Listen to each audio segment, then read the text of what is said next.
Hello and welcome to round 3 front 9 coverage of the 2024 European Open presented by Discmania. We've shifted over to Nokia, to the venue known as the Beast, where the European Open is always contested, and you are watching JomezPro with Nate Sexton, Jeremy Koling, and Paul. That's right. We are over here at the Beast after 2 long, grueling, wet, delayed rounds over there at the Monster, aka the Tampere Disc Golf Center, place where we will be playing the World Championships next year in 2025. And this man right here, Paul McBeth, is one of your co-leaders, tied right now with Gannon Burr. Why is he not on this card? Well, we are continuing the same cards that we had from round 2 on to round 3 because there was a suspension of play during the second round, and it just shook things up. So we're keeping the same card. We got Andrew Miranda, Chris Dickerson. Andrew showed us a lot here. This is his first major championship, and he gets to play not 1 but 2 consecutive lead cards. And Randon Latta had a forgettable round 2 and hopefully is able to bounce back here on moving day, round 3 here at the Beast. Keep in mind these guys played a full round at 7 a.m. and the other course. Now it's afternoon and we're ready to go. Well, hole 1, par 3, 322. Triple Mando. You're not going to have to really worry about that. But down the hill it goes. You're going to have a little touch. Way easier than that other course, let me tell you. This is a breath of fresh air. One of the coolest features here is you throw the shot. If you make the gap, you can look over to the big screen to see how it reacts on the ground. And 5-time European Open champion. Sponsored by DiscGolfPark from USA, Paul McBeth.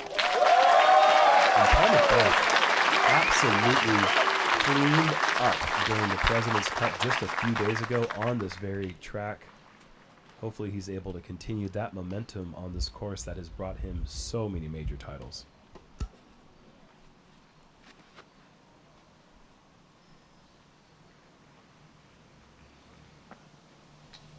And that will do. Inside the circle, look for the birdie on hole 1. I believe he shot 14 under par in the 9 holes that, or in the 18 holes. Yeah, 18 holes that we played. Your 2020 United States champion. Sponsored by DiscGolfPark, Chris Dickerson. And between the 4 players on this card, I believe that we have 20 major titles. McBeth doing most of the heavy lifting there, of course, but Chris Dickerson, a couple major titles of his own.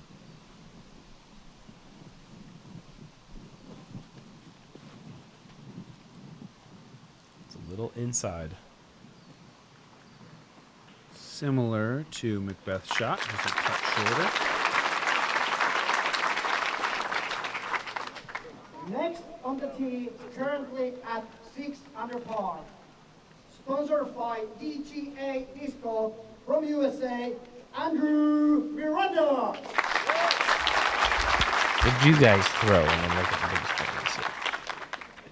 Didn't have to, because I knew it was pretty wimpy and short, but I certainly did. Same.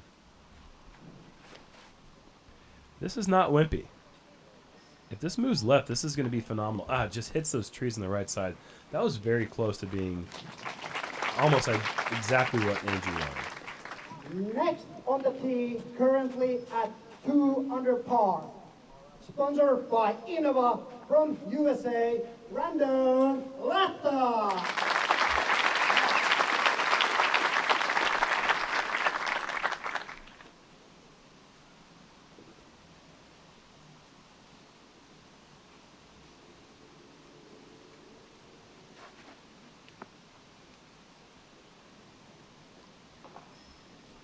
Appeared to be a little bit slick on the tee of the footing for Randon there.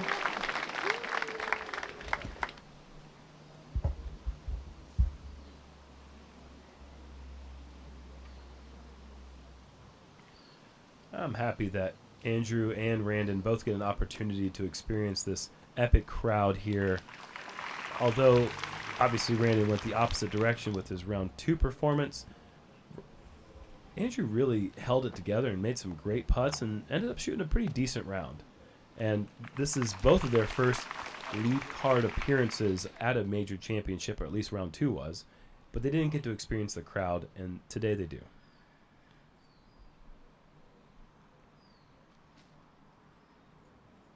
Oh, gives it the nice floaty bid, but doesn't connect. Right side.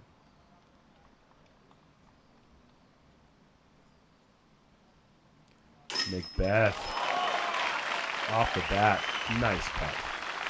Have you guys experienced lead card here at this event in the past? I know, Paul, you almost won this event in 2011. Yeah, I've been on the lead card here a few times, for sure. I don't think so. But I think you've been close enough at the end to experience what the crowd's like, even if you're in the top, honestly, the top 4 cards. Certainly I've done that.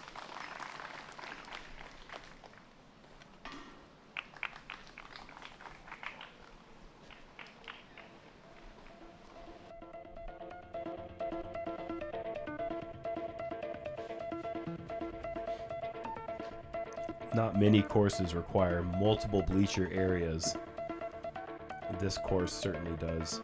Hole 1, hole 18. The amount of people surrounding this fairway in 3, and then 16 and 17 and 18 certainly feel like bleachers. It's pretty incredible, and you'll see that here in a second on this par 3, 381 feet. You're going to see some rollers as well as some forehands. It's a very tricky backhand turnover, but occasionally you'll see one of those as well.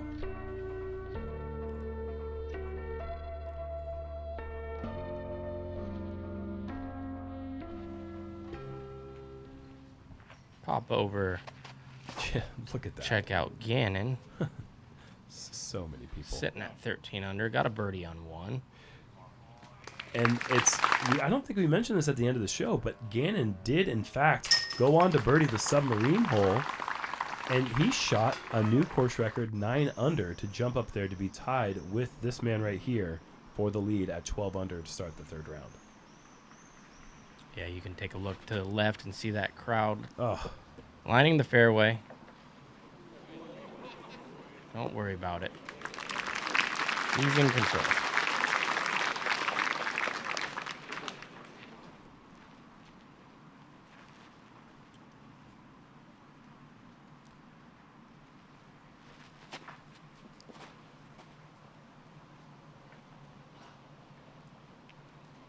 such a tricky shot for that backhand turn. But that is about as good as you'll ever see it. That's pretty incredible. Misses that tree branch and he's under it. Mm-hmm.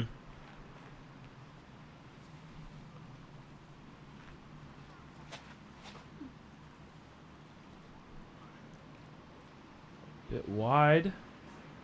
Needs a little help here, and it gets it.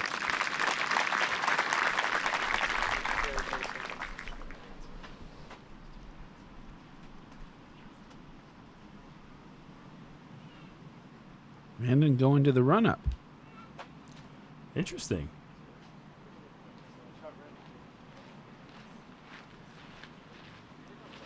Big power there for Randon.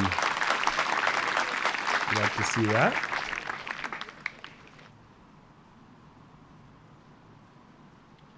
See if Andrew can find a bonus here to start. Probably 50 feet. Oh, good looking line.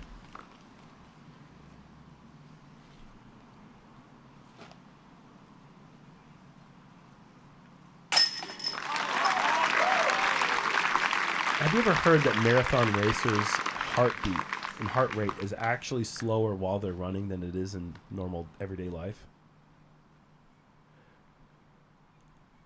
False.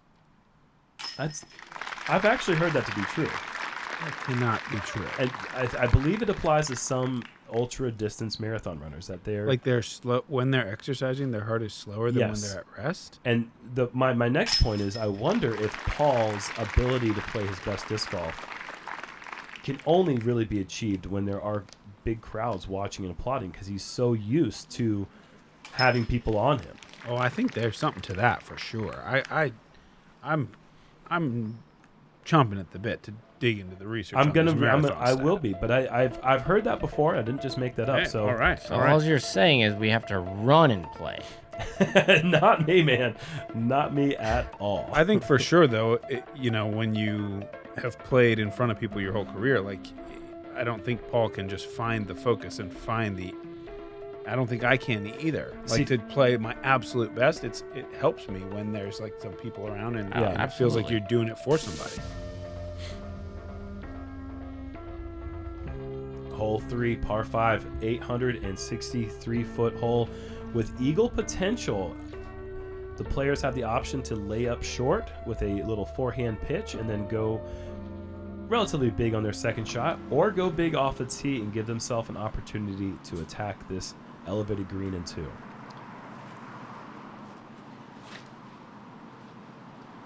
Aggressive play. Turning? I don't know, guys.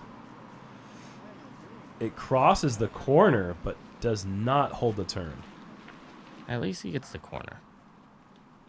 To your last point, I think it's funny, if that's a good point, that most rounds are shot while the person's by themselves. Sure. Sure. What's your course record? 15 under. Who saw it?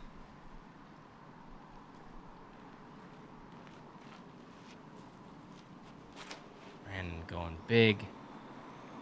Plenty of turn. Yeah, maybe. Oh, no. Oh. On a roof, maybe.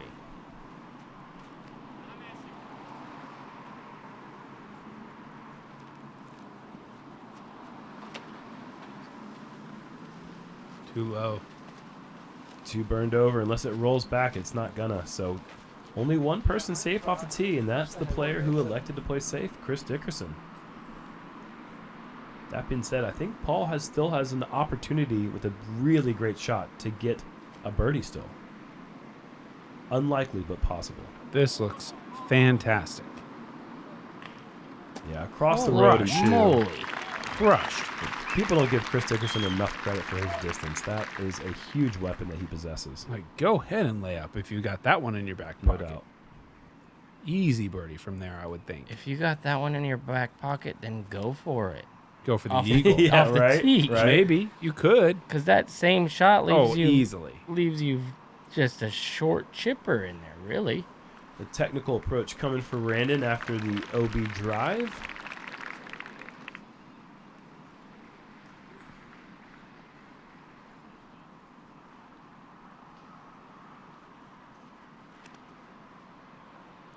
Needs turn. Yes, it does. It also needs to avoid branches and limbs.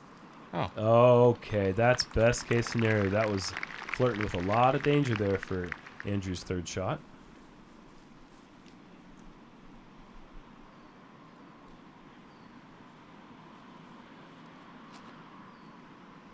And by Paul going inside, that tells me he's still trying to get the birdie. Just going to come up a little bit short. Going to have to pitch that one up and take the putt.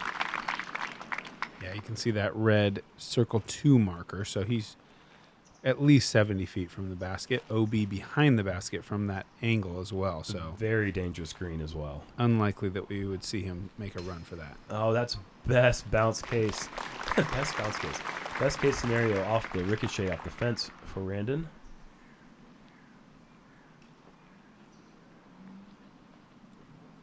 Settle down. Settle down. Okay. Just barely stays in bounds. Start to pucker anytime you see anything get over that hillside. OB comes in play so quick.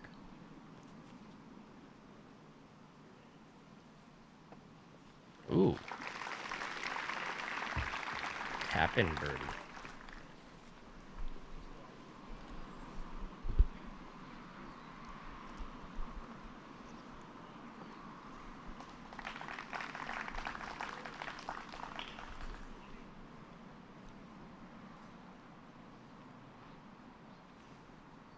Ah, solid. Good par save there for Andrew Miranda.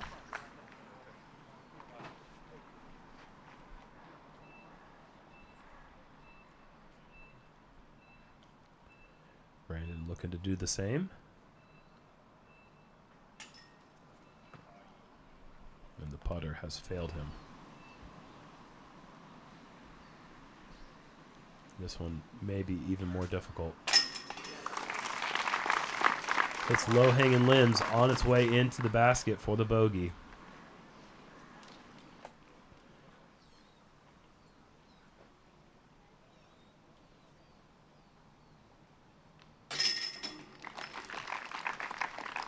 Nicely played from Chris. All really good shots.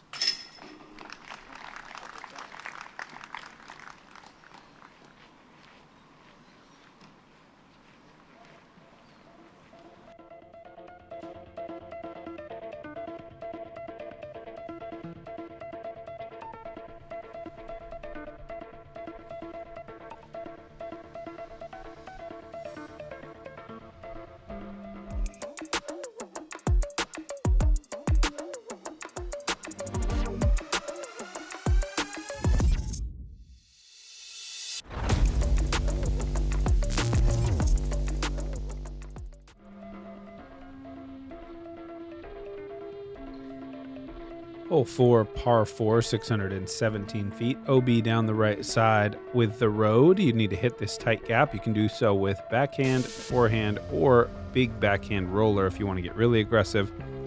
Then the pin is tucked away underneath these low ceiling branches on a bit of a side hill. So you have to watch your angles on this hole as you play it because rollaways down to the left are fairly common.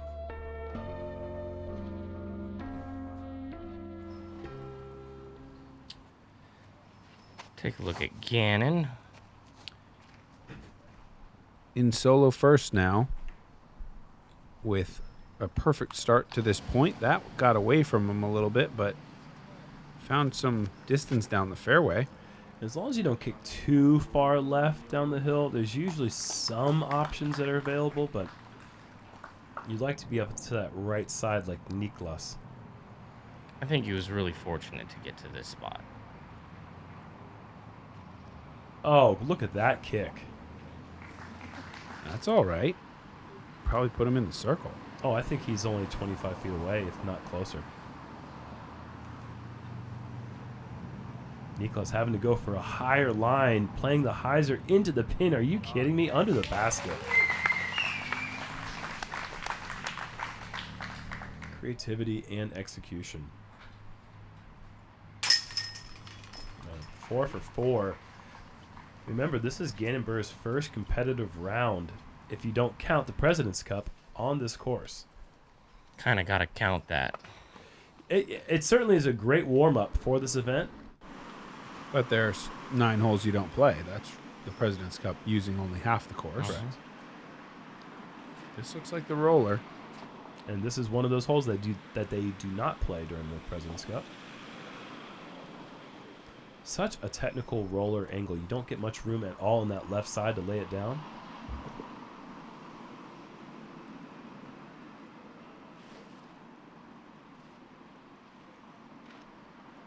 Pretty sure that's as good as they make them. Yeah, that's nice. Controlled. Not an incredible distance, but through the gap, swinging right. The tree kick doesn't hurt either. Right there on the flat, good footing.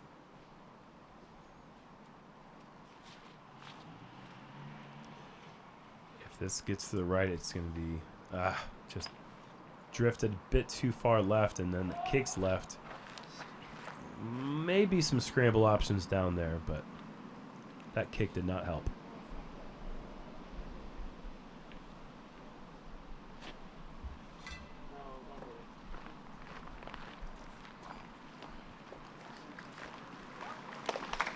Similar result as Paul.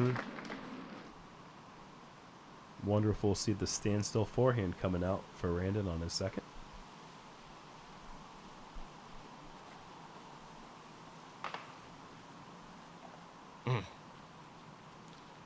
Anything high right with a backhand approach is so challenging. Trying to match the grade of the hillside and not run down the hill left is a very tall task.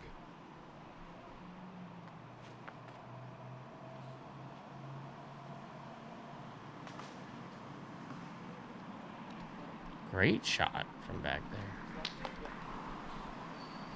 Hasn't seen many going from that range in the last couple of rounds. Would be nice to see that one fall for birdie. This is awesome. This is awesome. I like to see him get it on the Anheuser. Keeping it low, too, to avoid the ceiling. And just striping that gap. That's a very narrow gap from that range. This got forward quite a ways. I think he's still in play for birdie if he can drag this to the left. Yeah, sure, there's going to be a long putt. He'd like to keep a little more turn. Chris, important shot here. Try to get out of here with par. A little bit of a flex forehand, most likely. Got to be careful with the rollaway. Hitting Heiser on this hillside. Oh, come on. Yeah, nice. Just clanks it. Mitigates some of that roller potential by going Anheuser out of the hand as well. Good shot there from Chris. There's something special about this guy's putting routine. I mean, the form is so balanced. It comes out so smooth every time. I feel like even his 60 to 70 footers have a chance.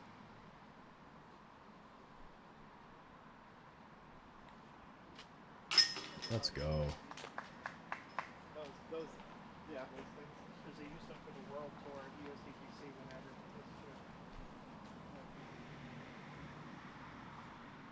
Paul actually got to a tricky spot back there. Oh, catch that.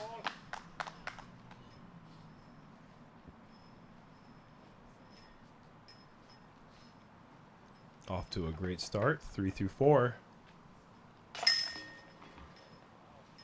Losing one throw to Gannon Burr, who is perfect through 4, but can't ask for much better than that. I mean, he's off to the races, especially if you include the one out-of-bounds throw he had on hole 3's drive. Man, that chain on the left putting in overtime for that putt. That's all we ever ask him. Yeah. Come on. Just work as hard as you can. Hole 5, par 3, 335, straight down the hill. Low ceiling on the left side. Backhand, little mid-range, maybe putter, flattening as you go. This green, freshly built up since last year, which I think makes this hole much better. Yes. Much more fair landing area, rewarding the great shots. Long overdue. Yeah, it got a little choppy coming in there. Just too many good shots finding themselves at the bottom of the hill. Yeah, well, too many of the same shots Breaks. having different results. Holds on.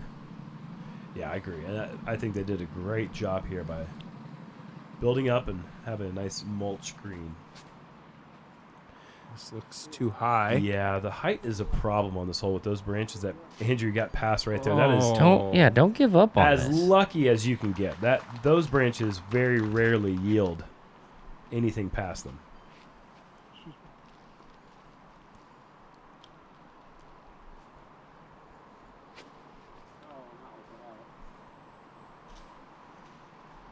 Roll.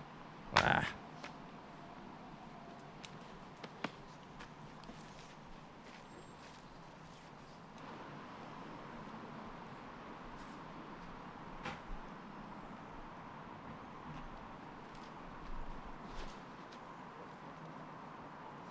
Chris needs to turn him away from those said branches. He does. He keeps it low, and it stays on top. Beautiful.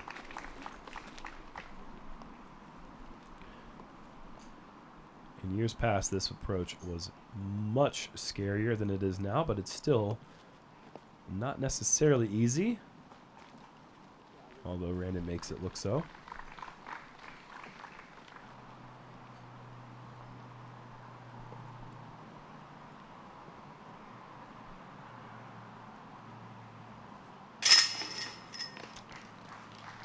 A fortuitous birdie there for Andrew.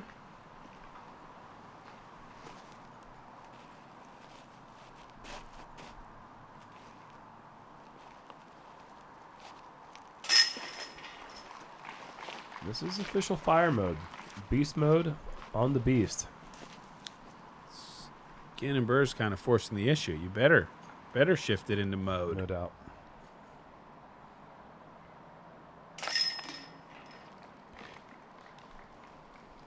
Chris hanging tough. Absolutely. Chris is playing incredible disc golf this week. And again, no stranger to winning majors. He's definitely a threat for the rest of this event. He is locked in, making jump putts and throwing dimes like this one. Just a couple back now. But Gannon Burr is 5 through 5, has not missed one.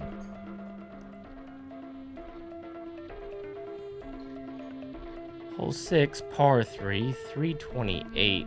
Slightly uphill, very tight little gap here. Just throw it straight, slide it up there. If you go left or right, you can get some pretty gnarly kicks though. It's tough to scramble, but one that feels good to get. Let's see how Gannon does.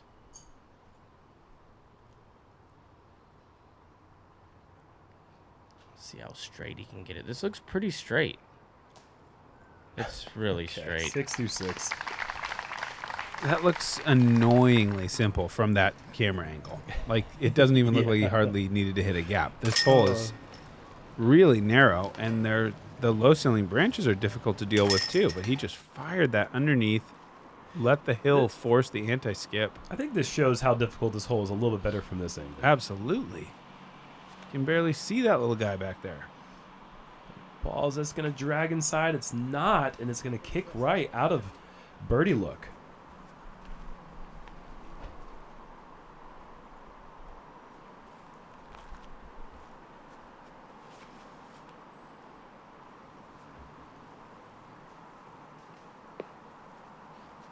You like that? I think Andrew's happy with any opportunity that he gets right now on the green.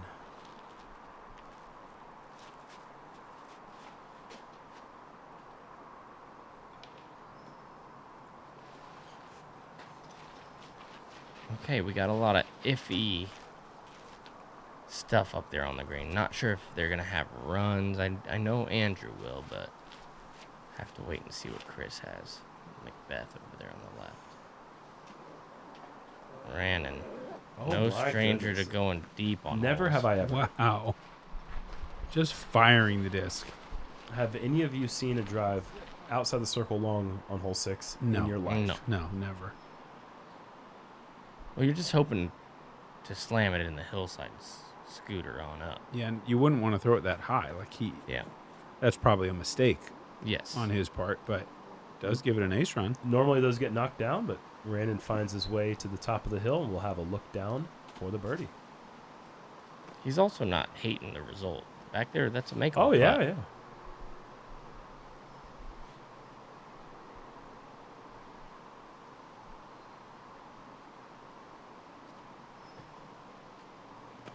Good height once again. Just a little left.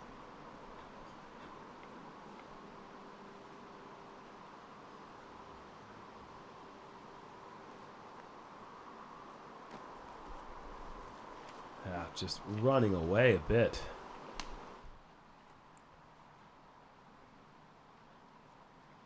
And good comeback putt for Randon. One can only handle so many of those comeback putts, though.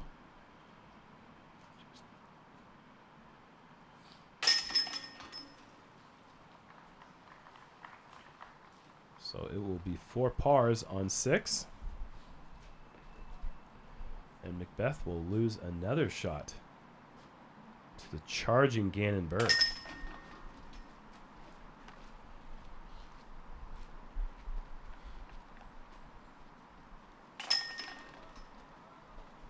Six for 6 is nice. It's really nice. Yeah. This hole, or that last hole that they just played, got a little easier, though. There's a tree on the left that came down. An annoying one. Oh, okay. Yeah. It looks more challenging because I think the rain has brought some limbs down in places where they haven't been in the past. But yeah, there is some openings on that left side that seem a little bit more accessible. Hole 7, par 4, 630 feet. Tight gap to start, a little bit uphill. Big slope down on the entire right side of the hole, especially here by the basket. This basket just sneakily extended, maybe by like 20 feet. Yeah. But enough to matter, Yep. certainly. You have to play a little bit more aggressive if you want to get all the way up there for that C1 birdie look.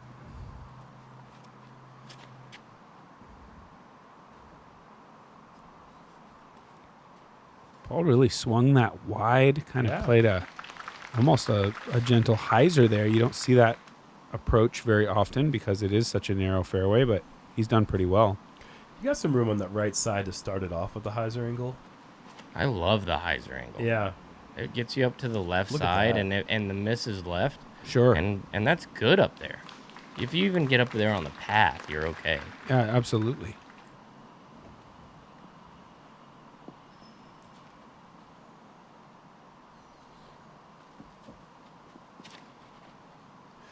Oh, Chris, that is a fortunate kick forward. Kicking down and right is the kiss of death on 7. And Chris is actually in an attackable position now. That was incredible. That thing just kept going. Randon just needs to picture a basket at the very top of that hill, like right here. Yeah. And then he'll just go screaming by it way down the fairway. Perfect. 100 meters to the basket here, as Chris is right next to the red stake. Okay. Well, Potential here. If this it gets- is so well thrown. Oh, this is... That is Yes. fantastic. Chris is going to manufacture a birdie look after hitting early right tree. A few inches away from nearly an instant bogey. I like this shape as well. If you Yeah, it beat needs to- those branches. Yeah, okay. I was going to say, it looked a little high, and it was scaring me that it might get down to the hill to the right side, but it's just going to come up short.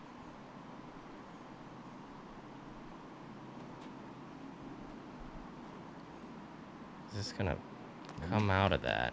Yeah, No. circle's edge. Maybe just outside. Better make that one. He's been putting well, hasn't he? Mm-hmm. That's a tough miss right there. Could potentially be a couple shots. This needs to sit. Sit. Oh, Bye. good. Oh, it's That's sat. pretty good. You're seeing the disc go over the wall, and you cannot imagine it being anywhere else besides inside one of those canoes at the bottom of the hill in the lake. But Andrew Miranda is going to be happy to see that he's still got to look inside the circle. Pretty aggressive from back there. Yeah.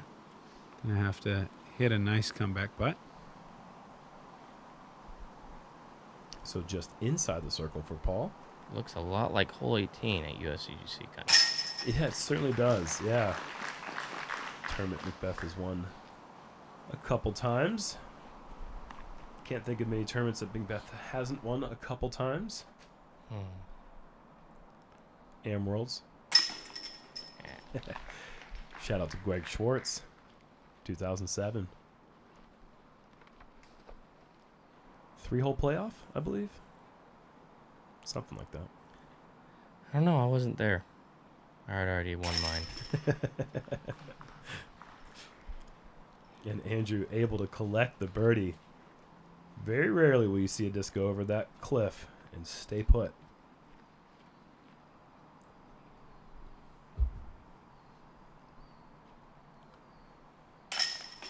Good putt. You know, I like that. He's struggling on the putting green. He runs a 80-footer Send it with in a with a death Yeah. slope behind it. Like I like it. Like, Yeah. he's not shying away from the moment, even though the putt's kind of gone for a second. Yeah. And then he makes a comebacker. Hats off. A lot of people just slide that bad boy right under them. Well, Gannon is officially human, folks. He is parred hole 7. We are here. We are one. We will fight. We will fall. We will prevail.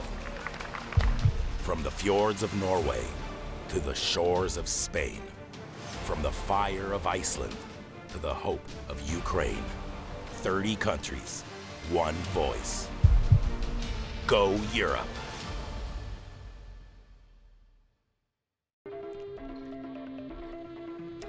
Hole 8, par 3, 236. Just a little guy going uphill over the hay bales and up on top of this little hill. If you can clear the hay bales, you're pretty happy. But you can definitely get some rollaways here, and there's a little different kind of pressure with what I would call maybe the only true like must get birdie in this tournament. We've been sort of talking about the short one at the Monster, but there's so many trees.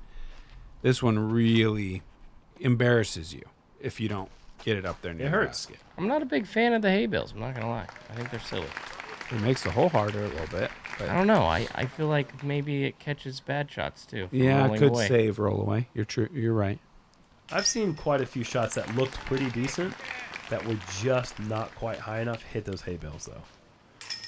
I feel like I've seen just enough of those to legitimize their presence on this hole. I saw somebody miss a putt and roll and hit those things. And Yeah, make sure. it, and I was like, So maybe they could be a little higher but a little shorter. Or just make it a true island. Oof. Well, only 1 year left before maybe the last time we ever play the Beast in major competition, as they are looking to do some serious construction out here with building a huge swimming hole over the fairway of hole 2 and 3. So unfortunately, we will be losing a big portion of this course. And I heard it was a swimming pool, What did I say? swimming hole. I don't know why I said that, but yes, a swimming pool. Oh. That one actually saves a good shot. Yeah, that was a little bit of a bad rootage there for Dickerson.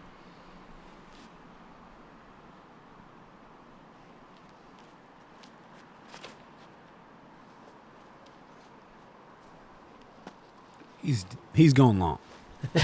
He's trying to ace it, folks. He's just basket hunting. He goes long.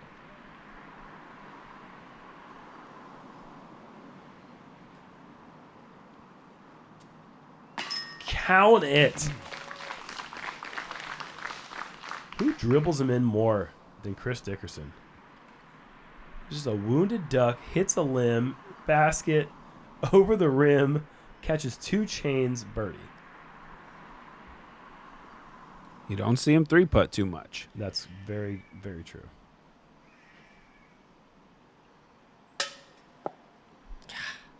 He's missed a few. Yes. An inch high. Pretty good putts. He's not missing them low, though. He's giving them a full effort. I mean, He doesn't leave him anything short. he's missed them a lot of ways, unfortunately. Yeah, This is a that's forgettable day. This is he still has time to try to turn things around, obviously. He's still got 10 more holes. But when you think that he had a share of the lead about less than 27 holes ago, and now looking up 15 shots to McBeth and perhaps more than that to Ginn and Bird. Yeah, that's right. Not the day he was hoping to have.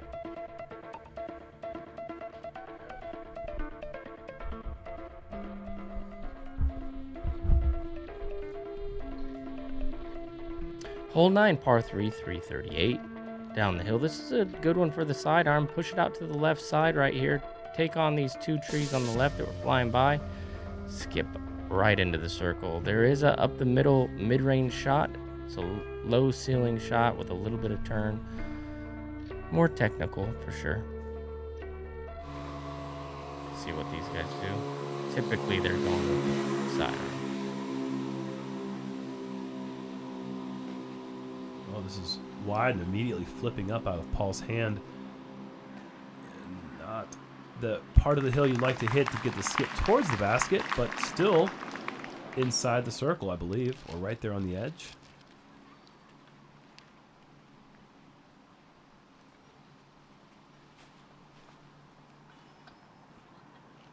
Better angle if it misses all the trees. Oh, man. Goodness. Still a good shot, but That that would've- was on its way. Yeah, that might have been a foot golf hole in one.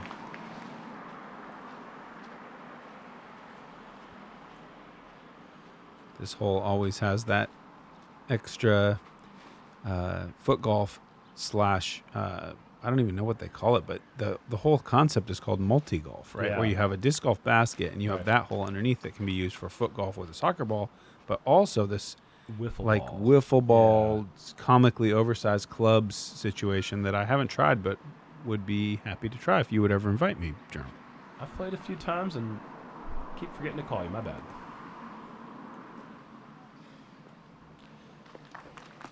And Randon getting full skip and roll, and he's going to find himself right there next to Paul. Or is it? No, that was actually Andrew.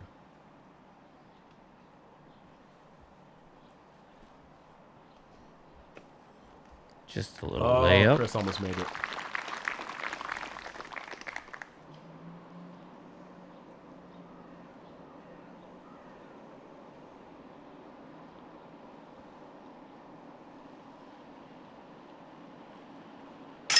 I mean, the guy is on point right now with his putt. He likes that 40. vintage. Yeah. Sorry to interrupt. No, you're good, man. What were you going to say? I was just gonna say he likes that 40-foot mark. He has And been you hit it on on. it. Yeah, you hit it on the nose. Vintage ball. 7 down on the front 9. Left side for Miranda. You hate to see that after such a good drive, just skipping into the last obstacle tree. Miranda would love to knock this down and finish 2 down in the front. And this range has just not been agreeing with him all day long. Cannot count how many near C1, C2 edge putts that he has just hit the top or a little bit left. But Well- we're getting close to the number 10. Yeah, I mean that's the difference, right? Like you give him, let's say, half of those.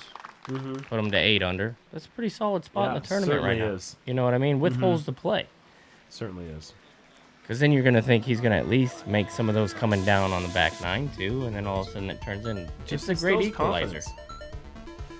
Well, McBeth has now tied it up with his 7 under on the front 9 with that big putt on hole 9, and we've got a 3-shot cushion between them and Ricky Wysocki and Chris Dickerson with Isaac Robinson right there on their tail. It is a bunch of major champions at the top of this major championship.